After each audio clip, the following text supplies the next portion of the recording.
School Improvement Institute webinar for October.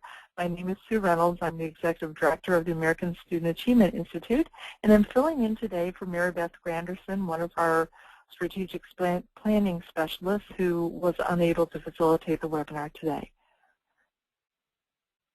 Here's our agenda for today. The 4 things. First thing is to look at tasks that need to be completed immediately.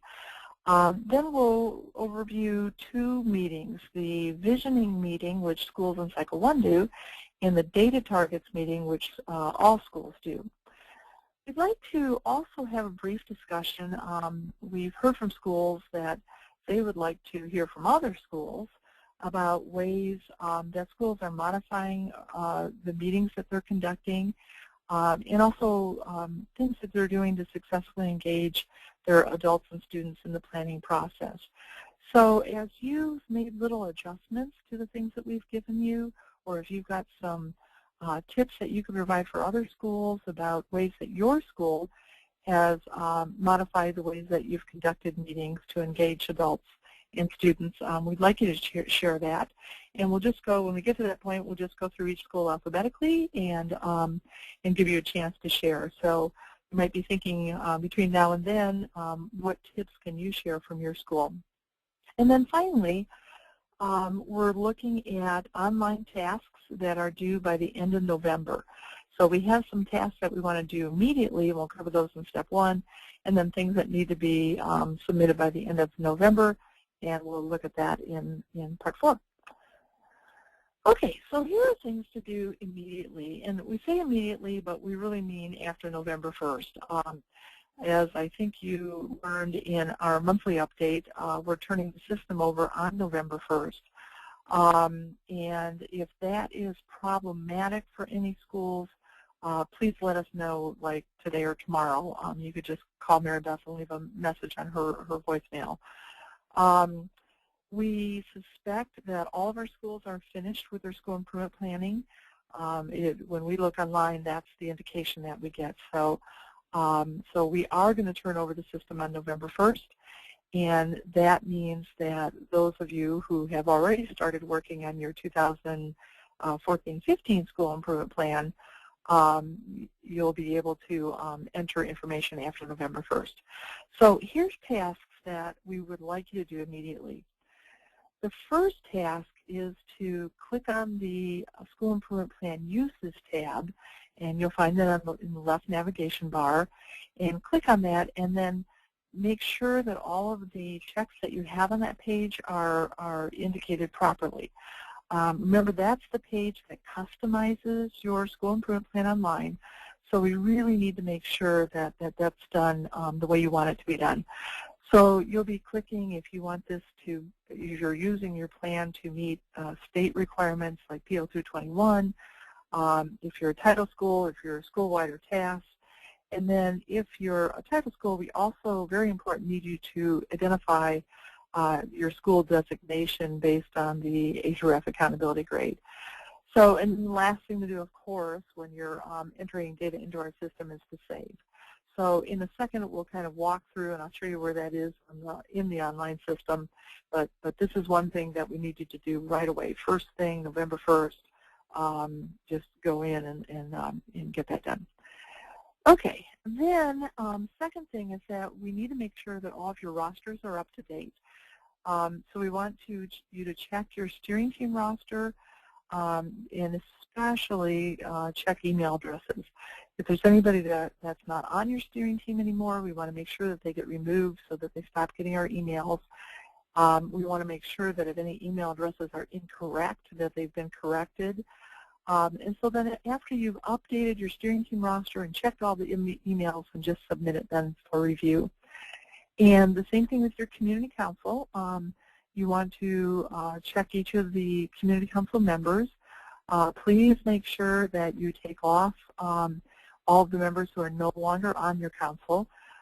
We did get a phone call this past year from a person who said, I haven't been on the community council for 3 years, but I'm still getting your emails. So please make sure that you take those folks off.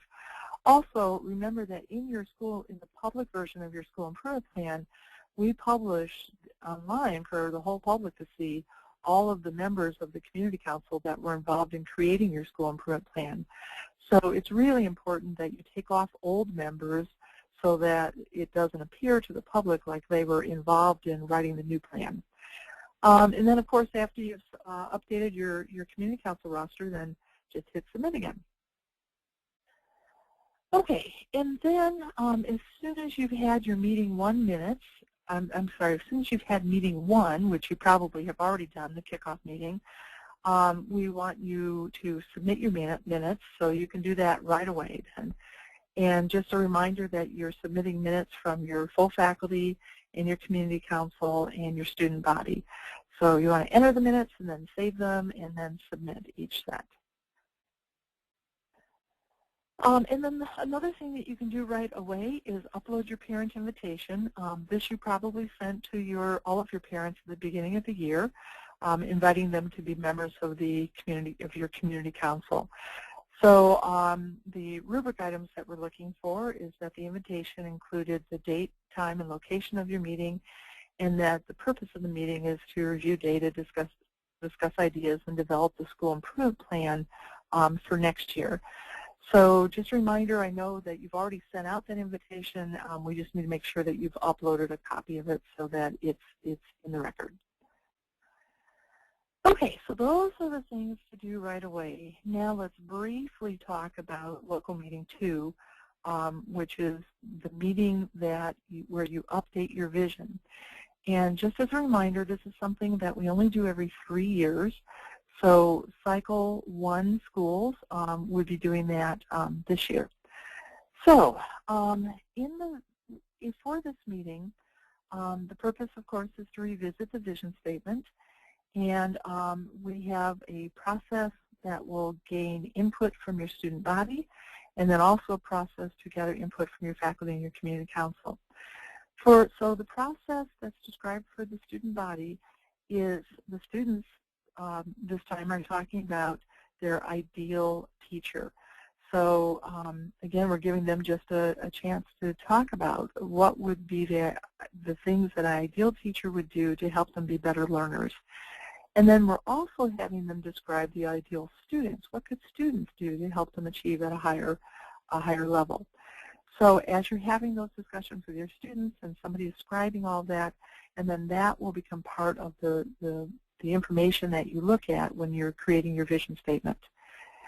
Then the process for the faculty and your community council is you're conducting the visioning activity. And just as a reminder, there's a PowerPoint presentation in your manual that kind of walks you through how to conduct that activity. You've done it several times before, so nothing new here. And then also you're sharing with the faculty and the community council the input that you got from the students. So you're helping them to understand what the kids feel in terms of ideal teachers and ideal students. Then the third thing to do with the faculty and community council is to review the current vision statement and then just ask for revisions or edits and coming up with then consensus on a possible revised vision statement. Many schools find as they go through this that the vision statement that they came up with 3 years ago isn't quite lofty enough. And for me personally, as I have created a personal vision over the years for what I believe about adults and kids and learning, I often find that I have to go back and increase the rigor because at the time I was originally doing the vision statement, it just wasn't lofty enough. I think as we have more experience and as we progress more in vision action throughout the years, we start to realize that kids are more capable of high achievement than maybe we originally thought they were. So it wouldn't be surprising if your vision statement got more lofty. Okay, then to prep for meeting 2, very simple, you're just going to download and prepare the visioning activity. Decide what method you're going to use for sharing this all with the student body to gather their input. You're going to download the current vision and then decide how you're going to distribute that. Are you going to bring paper copies to your current meeting, or are you going to send out electronic copies before the meeting? So things to talk about there. And then what method are you going to use for gathering consensus on your revised vision statements? And typically on this one, it's just a matter of asking, I think just asking, do we have consensus, or are there parts of this consensus meeting that you can live with it and you can support it publicly? You don't have to love it, but if you can do those two things, that's good. And then the target timeline for having your visioning meeting and updating your vision and submitting it, as well as the minutes for this meeting, these meetings, is the end of November. So, and again, that's just for Cycle 1 schools. Okay, then for all schools, we're preparing for Meeting 3, which is to update your data targets. This meeting could happen in November, but if you're in a Cycle 1 school, it's probably going to be then in December. So anytime November, December, schools could address this meeting. So the purpose of this meeting is to review new achievement data and then to revise your data targets. Your new data may show you that your targets in the future are not lofty enough, or maybe they've been too lofty. So we want to review new achievement data and then revise your targets. Ideally, what would happen is that the gains that you had hoped to see actually were the gains that you got, and that your achievement targets for the future are right in place where they need to be. But often that's not the case, so you may need to make some revisions. So the process for the full faculty and the community council they will meet and they'll conduct an achievement data analysis. That's the analysis where we are looking at what data please us and disturb us, what gaps do we see. Then they'll look at your current data, and then you'll set new data targets. And again, if everything's fine, it's just affirming the data targets that you set in past years, but chances are you'll need to make some adjustments in the targets in the future. The process for the student body then is once you have the data targets that have been developed by the full faculty and the community council, then you're just asking the students, you're sharing those targets with them, and then asking the students which academic goals they think need to be addressed. The students then can kind of prioritize which academic areas they think are most important to work on. Okay, so then in prepping for Meeting 3, you first of all want to make sure that the achievement data point person has entered all current available data into your online system. So the achievement data point person is doing that. And then you're downloading and preparing the achievement data report for distribution. And again, you're deciding how you want to distribute that. If it's going to be paper copies that are sent out in advance, or you're going to send it electronically, or whatever.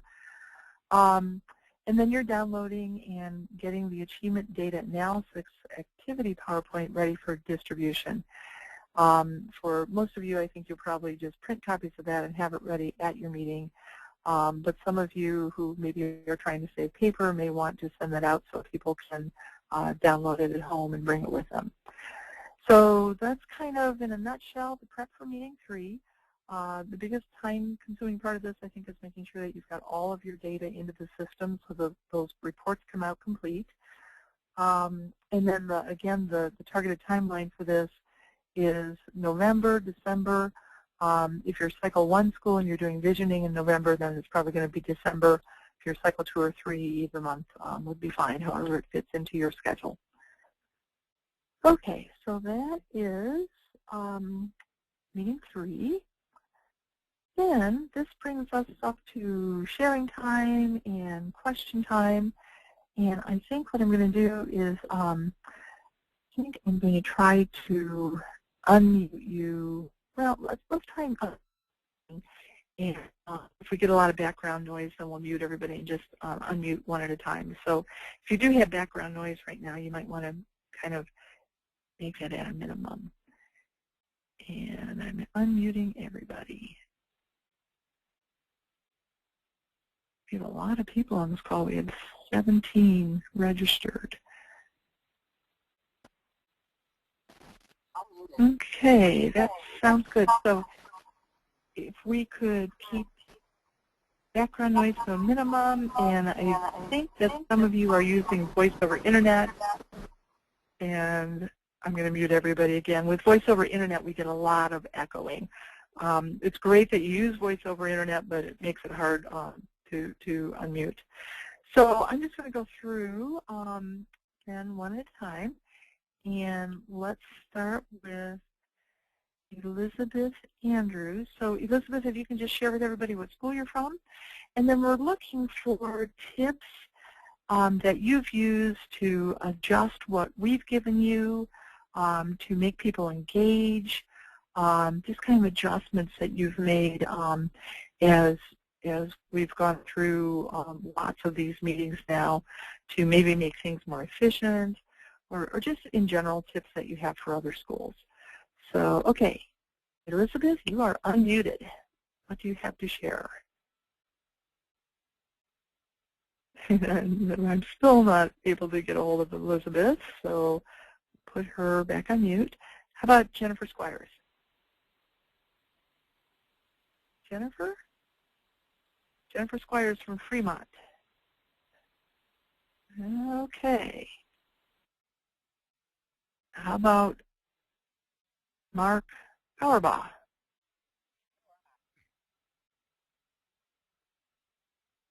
No, Mark. He's from Fremont also. Let's try Nancy Bowen. Nancy? And Nancy's from Fremont.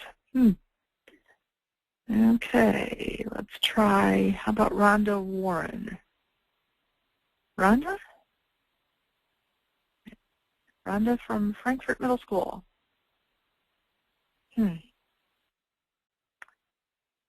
Okay, how about Stephanie Voorhees from Columbia Middle? Oops, Stephanie, you need to enter your audio pin. Let's go to Steve. I know that Steve we had trouble with before. Steve, are you there?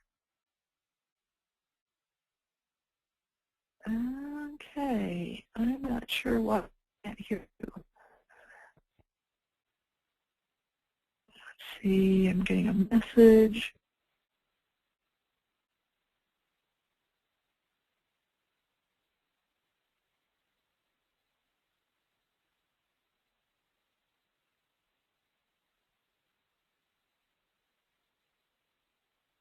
I tell you what.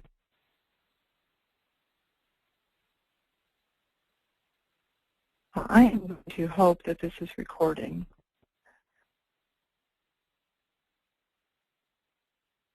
For some reason,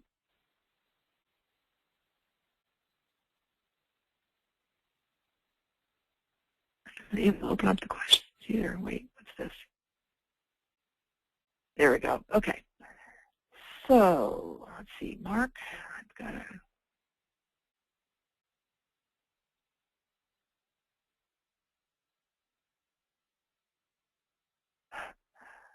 Oh my gosh. Okay, I'm going to assume that you can hear me.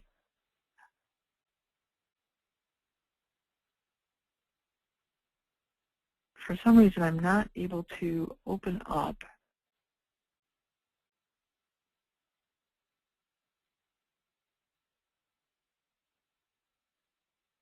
Give me one more second here. I have never had this trouble before. We've done a gazillion of these webinars. And for some reason,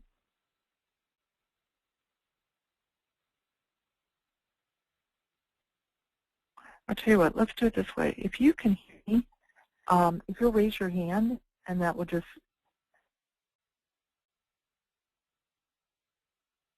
okay, I got lots of people raising hands. So for some reason you can hear me, but I just can't hear you.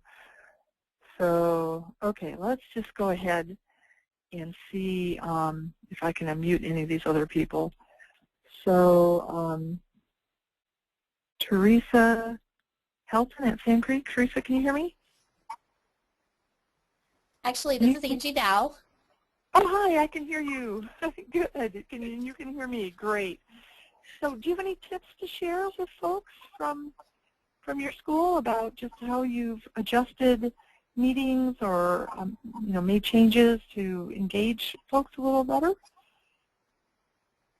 The biggest thing we do is make sure we get the information and data to the people before our meeting so they have plenty of time to look at it and absorb the information, so when we come into the meeting they kind of know where we're going with it. Okay. And how do you get the information out to them? Email, copy a lot of it.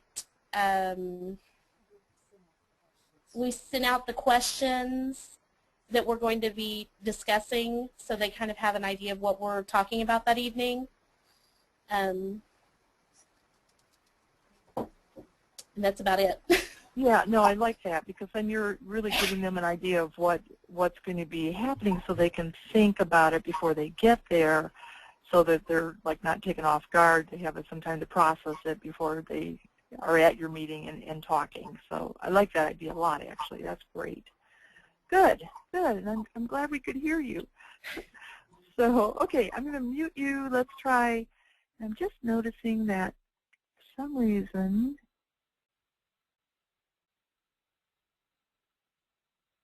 okay. Let's try Rhonda Warren. Rhonda, can you hear me from Frankfurt Middle? Or can I hear you? It sounds like I can hear everybody. It's just you can't hear me. And we tried Stephanie Voorhees already. Okay.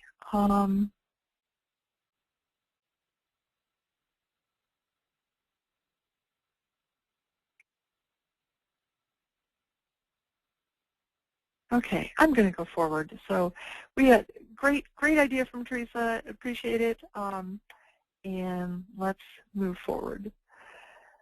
Okay, so let's look then at the online tasks, and then I'll get on and show you, kind of walk through it on the online system.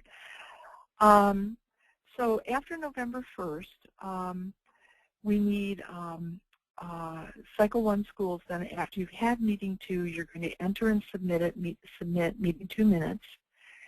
And you're also going to update and submit your vision statement. And then the other thing that you need to do, but not until after November 1st, is to set up your surveys. So you're actually then going to, after the surveys are set up, you're going to give the survey. You're going to discuss inquiry questions with your full faculty and your community council, and you're going to enter and then, of course, save your annual self-study questions. So for the this part of the force field analysis part of the process, there's 3 ways that we gather information: the survey, the inquiry questions, and then the annual self-study questions. So, okay, so we're entering that after November 1st. And then for all schools, you're going to enter and then submit the longitudinal achievement data report, the achievement data analysis activity responses, and then, which is the, what data please you distribute, and then your minutes from Meeting 3. And then you're also going to update and submit the achievement data, your achievement data targets. Okay, so a couple reminders just before we go on to the online system is to just follow the timeline that allows you to complete by June 1st, 2014. And it also allows you to complete without rushing at the end, which often creates kind of mediocre work. Then we're going to monitor, the other tip is to monitor the online status of each of your submissions until the status says meets criteria. And of course, if that status turns to needs revision, then read the comments and do what Mary Beth asked so that we can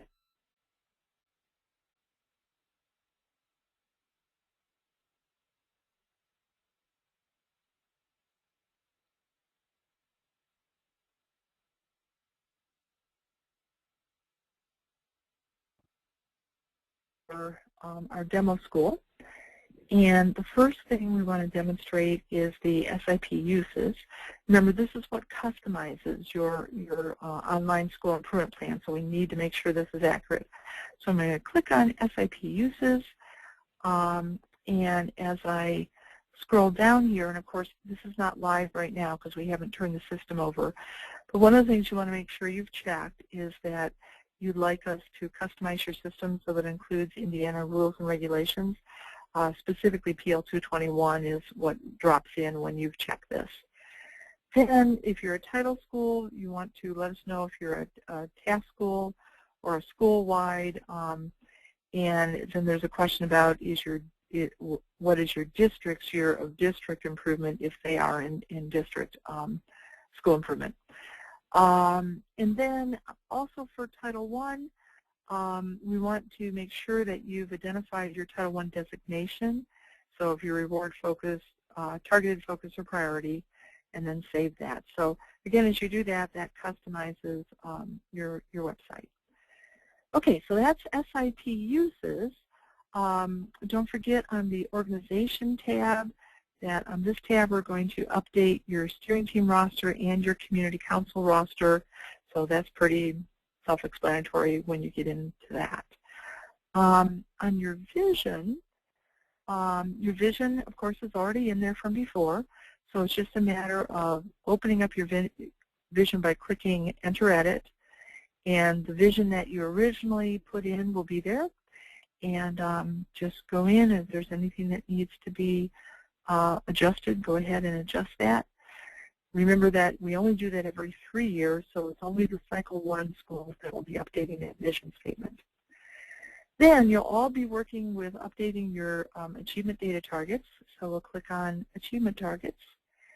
And here we need to just kind of go through in order. So the first thing we're going to do is update our achievement data.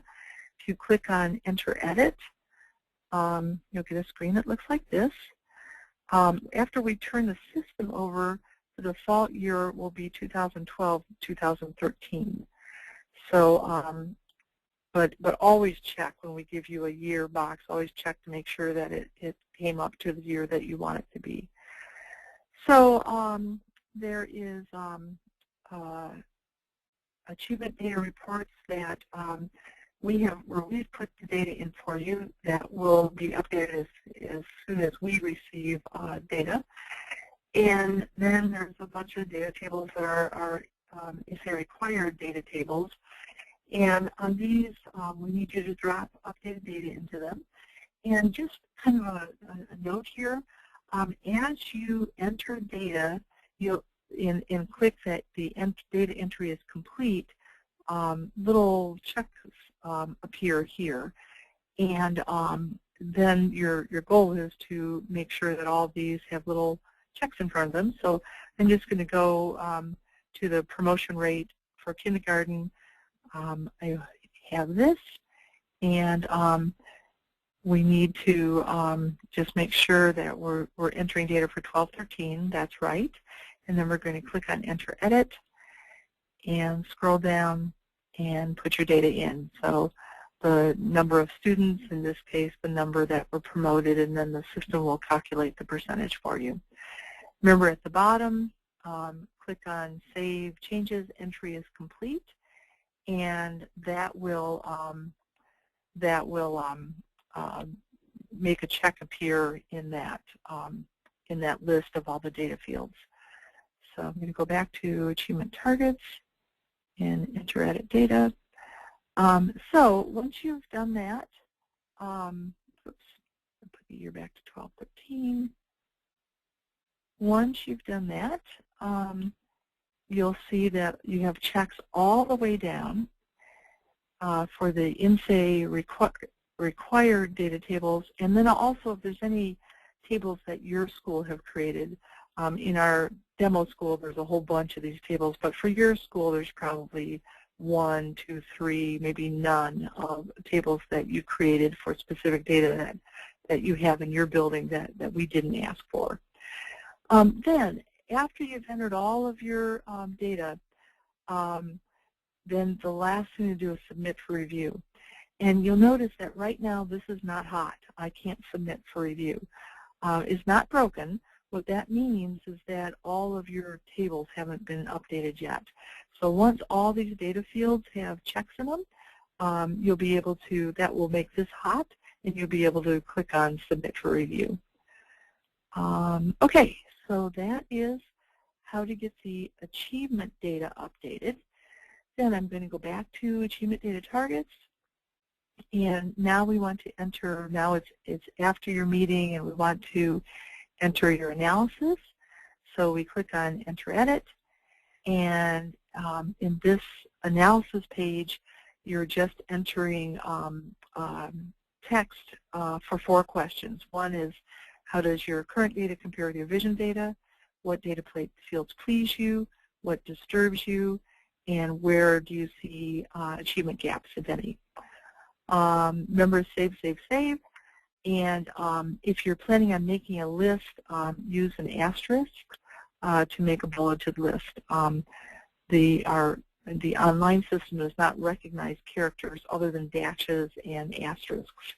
So we recommend that you use those if you're making a list. Then, once you've got the analysis in, I'm going to go back to data targets. And now we want to update your data targets. So I'm going to click on Enter Edit. And the data targets, oh gosh, I've been demonstrating, I tell you what, it's been a long time since I've done this. I've been demonstrating on not the demo school. Let me go in, because I want to show you what it's actually going to look like for you. Let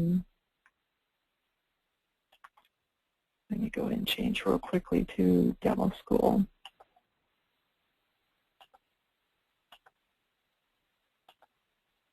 Okay, now we're in as demo school. And I'm going to change to achievement targets. And so I'm updating the, I'm going to update the achievement data targets, Enter Edit. And you can see I've got a couple of options here. I can create a new data target, or I can edit an existing target. So all of your data targets that have been there from the past, you can open those up to edit them. And it's simply a matter of doing the update. So, for example, on this field, actually, this is probably going to be blank when you open it up from 1213. So you're going to write in your actual data, whatever it ends up being. And then your targets may need to be adjusted after you look at the actual data. So for example, let's say that this actual data ended up being 90%, which is probably way more gain than you would have gotten. But let's say it was 90%. If that were the case, then a target in the coming year for 85% would be silly. So we might want to change that to 92%. Another thing that sometimes happens is that we set our target up here, and it ends up that for some reason the data came in at like, I don't know, 64%. Took a huge backslide, so now you've really had to go back and have conversations and think about, is this just an off year? Can I, we put this data target back out here at 84? Or do I need to adjust this down because something's happening that the data is not where we thought it was going to be? So again, what you want to do is drop in the actual data from the previous year and then adjust your data targets. And then, of course, save and return to the list. Okay, so Then the other thing you can do is if you're decided to go off in a whole new area, you can create a new data target and then just fill in the blanks and you're good to go there. So that's the parts of the online system that you're using this time. The SIT usage tab, the organization tab, where you're going to update your steering team and your advisory, your community council members, and also enter minutes. And then for those of you who are Cycle 1 schools, your vision statement. And for those of you who have, for all schools, you're entering your new data targets. Okay, so I think that's it. Remember the tips that we shared with you before. Follow a timeline, monitor the online status until the status meets criteria, and if it does say needs revision, get that submission revised as soon as possible if you would, and then resubmit it so that we can take a second look at it. I always say to folks, don't forget the 5-minute rule. If you have a question, don't hesitate to call. I know Mary Beth always says the 5-second rule because she doesn't want you wasting your time being confused. So please, please give her a call. I know that I wasn't able to hear you, so I'm not sure that I got to your questions today. So I would suggest Mary Beth will be in the office tomorrow. You could give her a call, and she'd be happy to follow up and answer questions for you. So I think that's it, and I appreciate your time. Just a reminder also that the September webinar is available when you click on the webcast link on your homepage. The October webinar, what we're recording right now, will be available tomorrow. And then registration is open for the November webinar.